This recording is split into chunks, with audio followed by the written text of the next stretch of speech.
Hey Hofstra fans, welcome inside the WB Mason Coaches Report here on GoHofstra.com. I'm Tom Verdi, joined by the head coach of the Hofstra Pride men's lacrosse team, Seth Tierney. Coach, thanks for the time. Thanks, Tom. Now, Coach, big game this weekend down in Charlotte, ESPNU Warrior Classic against the number 8 team in the nation, North Carolina, and you wind up dropping a tough one, 12-9. Give me some of your thoughts about the game. Probably the first time in my head coaching career, which hasn't been that long, but my head coaching career, I literally went into the locker room after a loss and told the guys how proud I was of them. I just thought the effort was unbelievable out of those guys. They went down there.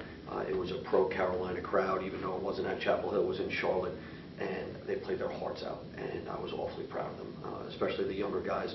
Some of the older guys, I was certainly equally as proud, but they've been in big games before throughout their career. For the freshmen, this was a different environment, and I just thought they fought as hard as they could. And again, with those 5 guys, 5, 6 freshmen getting quality time for us, that was an unbelievable learning experience. We definitely grew up after that game.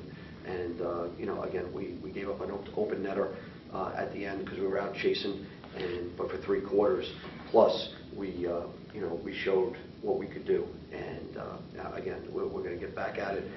Being 6-6 wasn't in the it wasn't in the handbook for this year, but this is what we got, and now we're in the playoffs. This is it.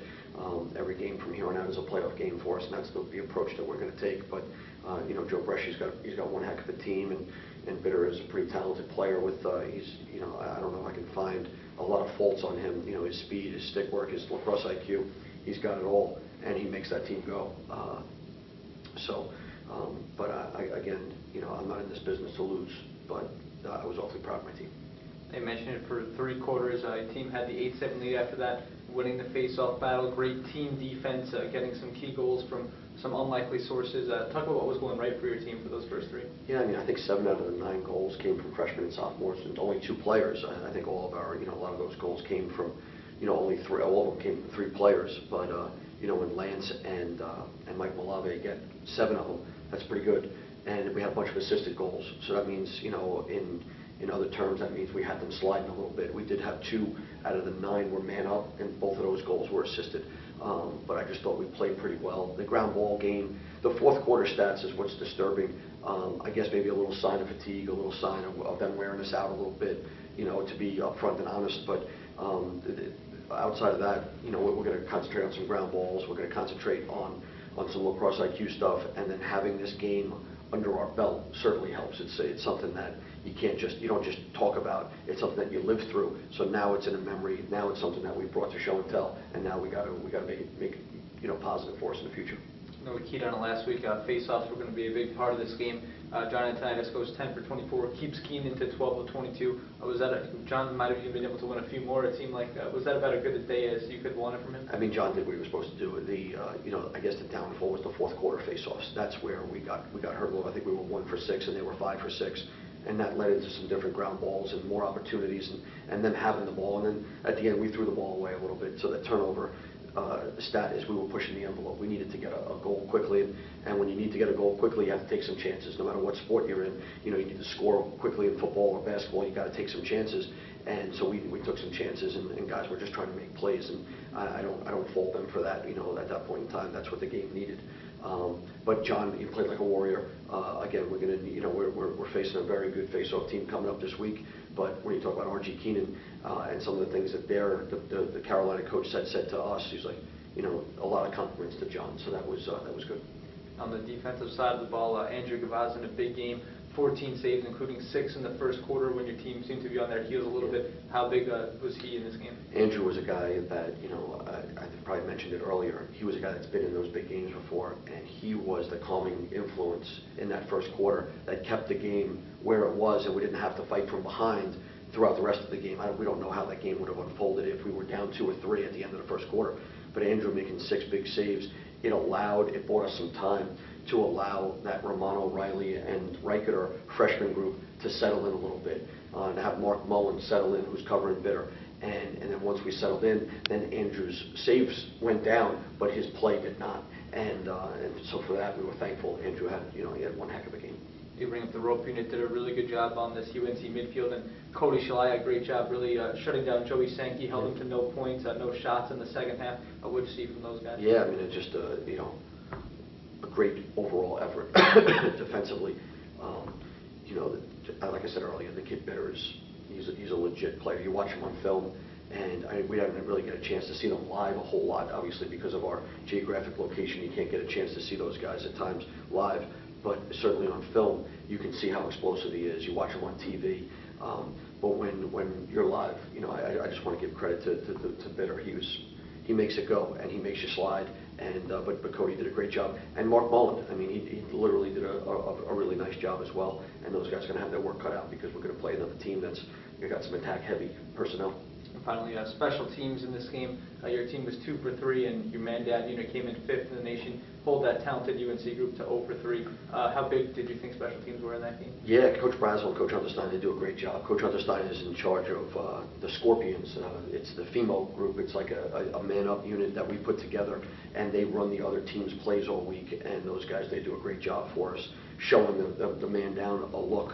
And so I'm awfully proud of those guys. I think Andrew made a couple of saves on man down. He did a great job. And then on man up, they fired out on us on the first one, and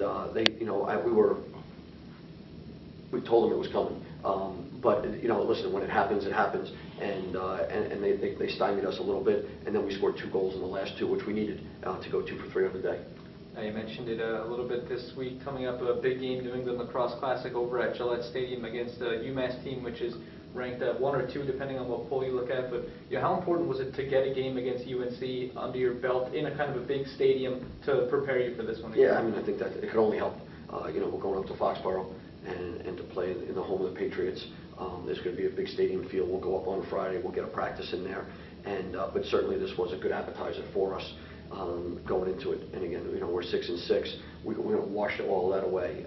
It's going to stay with us, but we're going to wash it away for the rest of this season. And right now, we're 0-0, and we got to be 2-0 at the end of 2 weeks. But you can't be 2-0 unless you're 1-0. And right now, the emphasis is on preparation, paying attention to detail, focus during every practice, every drill, every play. And then on Saturday, we're going to have a battle with UMass. For this UMass team, winning about 60% of their faceoffs on the year. Goaltender Tim McCormick in goal, stopping over 60% of his shots. Good 3-headed attack group with Will Manny, Kell, and Kyle Smith. What do you see from this team when you look at it? It sounds like a lot like our team last year, and it's just the way it's rolled out. You got to have a great senior class, and you got to have great leaders, and that's what they got up at UMass. They're going to throw that 2-headed monster at us with their face-off group, and certainly with Will Manny and Arkell and those guys. I mean, that's a handful to carry. But we're going to watch some film. We're going to watch last year's game. We're going to watch a lot of their films that we got coming in, this week on this year's games on them. We'll have a good defensive game plan. We're going to need to be athletic. We're going to need to push the ball a little bit offensively, and because they play pretty good defense, we're going to have to shoot really well. And McCormick he's a big kid, and he's doing a good job right now. They're giving up shots from 10, 12 yards out, and it seems like he's gobbling them up. So we got to practice a little bit of shooting this week, and just have a pretty solid game plan. Now, this game always seems to be a rivalry game between the 2 teams. What can you tell your guys to get them ready for this one? Yeah, I mean, the rankings really mean nothing when it talks like this. I mean, and certainly this year with UMass being very, very highly ranked, if not 1 in the country, and us lower than what we'd like to be, it's a game that you can throw away the rankings. It's Michigan State. It's one of those that the rivalries just come out and it doesn't really make a difference. There's going to be a lacrosse game on Saturday at 5 o'clock, and the rankings get erased once that whistle blows, and there's going to be a war. And so, Coach, big war, so what are you expecting out of your team? What does your team need to do in order to come up with a win this weekend? They need to focus today. They need to focus on Monday and Tuesday and Wednesday and Thursday, and we'll have a light, throw around and just get used to the sight lines and the stadium on Friday. But we need to have 4 good days of practice. Today is going to be more of a Hofstra day and fix up some of the Carolina stuff and just shake it out a little bit. We're going to watch some film on Carolina so we don't you don't want to forget about you in a big game like this. You still have to get better as Hofstra, because a better Hofstra team is not going to, may not win against UMass unless we get better. It probably didn't sound right coming out, but we need to get better for us in order to beat UMass. We can't just think that, all right, let's just go to UMass. We're going to end up getting worse that way. So we got to continue to get better. All right, Coach Seth Tierney, thanks for joining us inside the W Mason Coach Report on GoHofstra.com. Good luck this weekend. Thanks, Tom.